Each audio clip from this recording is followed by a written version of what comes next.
नमस्कार. तुम्ही कधी गव्हाच्या पिठामध्ये भरपूर कांदा घालून हा पदार्थ बनवून बघितलाय का?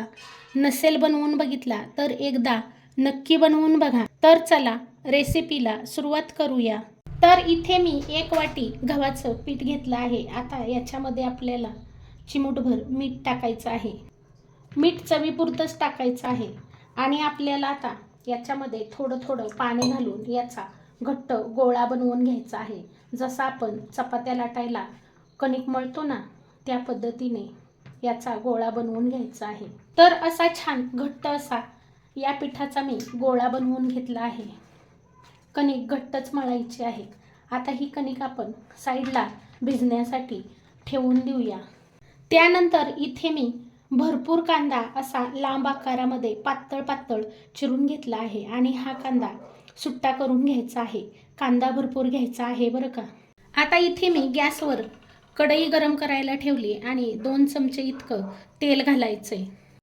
तेल चांगलं कडकडीत गरम झालं की 1 चमचाभर जिरं घालायचंय. त्यानंतर पाव चमचा इतका हिंग घालायचा आहे आणि त्यानंतर आपण जो हा भरपूर कांदा घेतलाय तो कांदा घालून घ्यायचा आहे. आता हा कांदा आपल्याला या तेलामध्ये व्यवस्थित परतून घ्यायचा आहे. कांदा आपल्याला 50% शिजवून घ्यायचा आहे. कांदा जास्तही शिजवायचा नाही आणि गॅसची फ्लेम मीडियमच ठेवायची. आता हा कांदा चांगला 50% शिजवून घेतलाय. आता याच्यामध्ये आपण काही मसाले घालूया.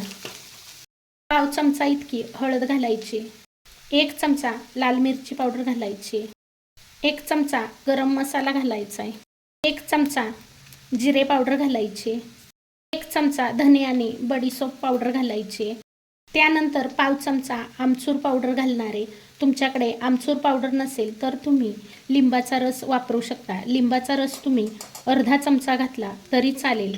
त्यानंतर इथे मी 1 मिरची अशी बारीक चिरून घेतली, ती घालायची. तुम्ही जर हा नाश्ता मुलांना बनवणार असाल तर तुम्ही हिरवी मिरची स्किप केली तरी चालेल. त्यानंतर 1 चमचा ओवा घेतलाय. आता हा ओवा आपल्याला हातावर चोळून घालायचा आहे, म्हणजे या पदार्थाला ओव्याचा फ्लेवर छान येतो. आणि या स्टेपला गॅसची फ्लेम एकदम लो करून ठेवायची. त्यानंतर आता इथे मी आलं घेतलंय. आता हे आलं आपण खिसून घालूया. 1 चमचाभर आलं किसून घालायचं आहे किंवा तुम्ही आलं ठेचूनही घालू शकता. आता मी आलं चांगलं किसणीवर किसून घातलेलं आहे. तुम्ही आलं आणि हिरवी मिरची ठेचून सुद्धा घालू शकता. त्यानंतर आता चवीप्रमाणे मीठ घालायचे. या स्टेपला मी गॅसची फ्लेम एकदम स्लो ठेवली होती. आता आपल्याला हे मसाले या कांद्यामध्ये छान असे मिक्स करून घ्यायचे. आता 2 मिनिटे हे छान परतून घेतलंय.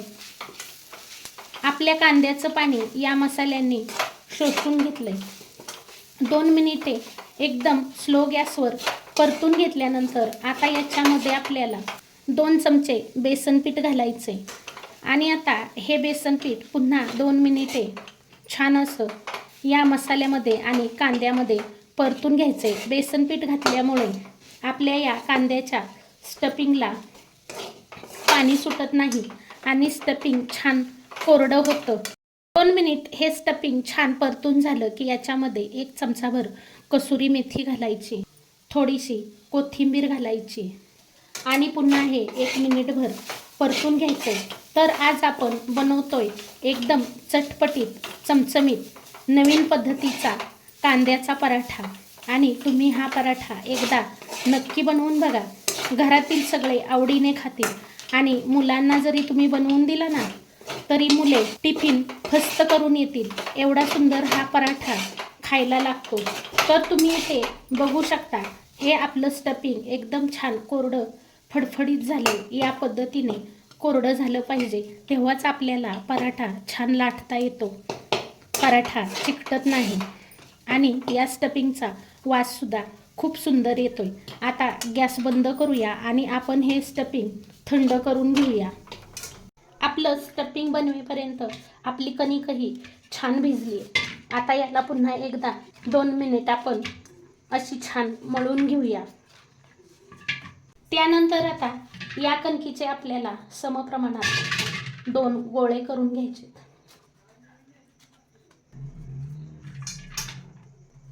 तर तुम्हा सर्वांना माझी एक विनंती आहे, जर तुम्ही हा पराठा कधी बनवला नसेल तर एकदा नक्की बनवून बघा.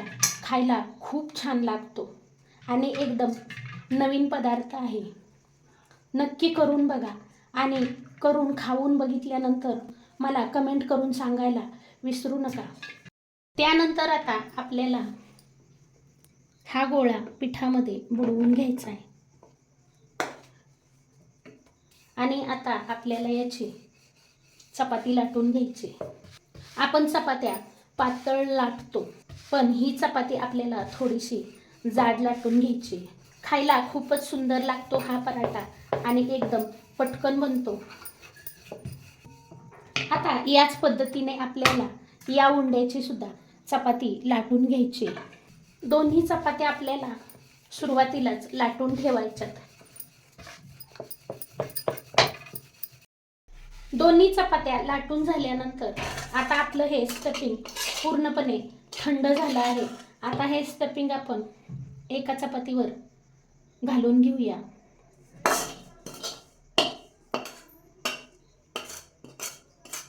खूप छान कोरडं सुटसुटीत आपलं हे सारण तयार झालंय. आता हे सारण या चपातीवर कडेपर्यंत पसरून घ्यायचंय.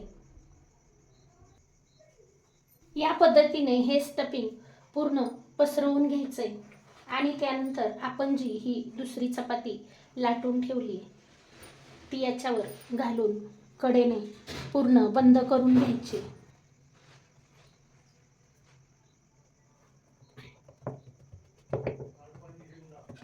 त्यानंतर आता मी इथे पिझ्झा कटर घेतले. पिझ्झा कटरने कट करून घ्यायचे. तुमच्याकडे पिझ्झा कटर नसेल तर तुम्ही चाकूने सुद्धा कट करून घेऊ शकता.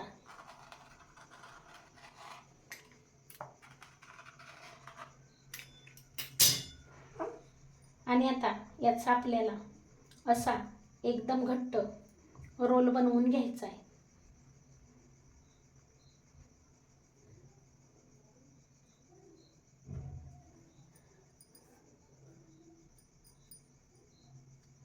अशा पद्धतीने हे छान असं दाबून घ्यायचंय. खूप छान आपला पराठा बनणार आहे. तुम्ही याचे लेयर बघू शकता, किती भरपूर लेयर पडलेत आणि हा पराठा एकदम खुसखुशीत होतो, भरपूर लेयरवाला होतो.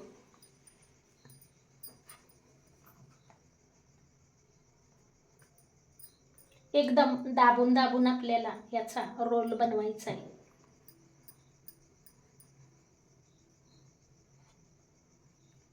म्हणजे आपलं सारण बाहेर येणार नाही.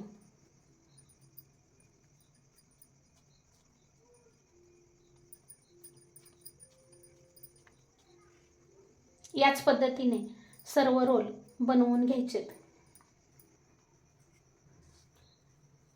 तर ताईंनो, दादांनो, तुम्हाला माझी एक विनंती आहे, जर तुम्हाला माझी ही रेसिपी आवडू लागली असेल तर याआधी माझ्या चॅनलला सबस्क्राईब केलं नसेल तर प्लीज सबस्क्राईब करा, सपोर्ट करा. मला तुमच्या सपोर्टची खूप गरज आहे आणि एक लाईक करायला विसरू नका. त्यानंतर आता हा गोळा थोडासा पिठामध्ये बुडवून घ्यायचा आहे, जास्त बुडवायचा नाही.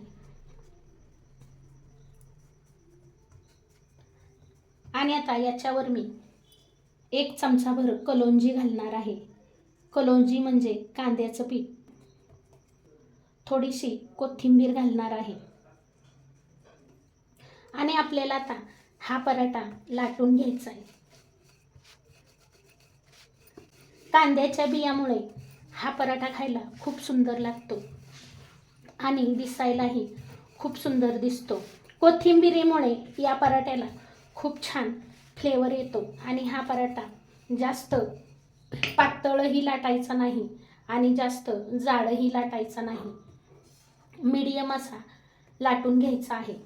आता इथे मी हा पराठा या पद्धतीने असा मीडियम लाटून घेतला आहे. आता आपण हा पराठा भाजून घेऊया.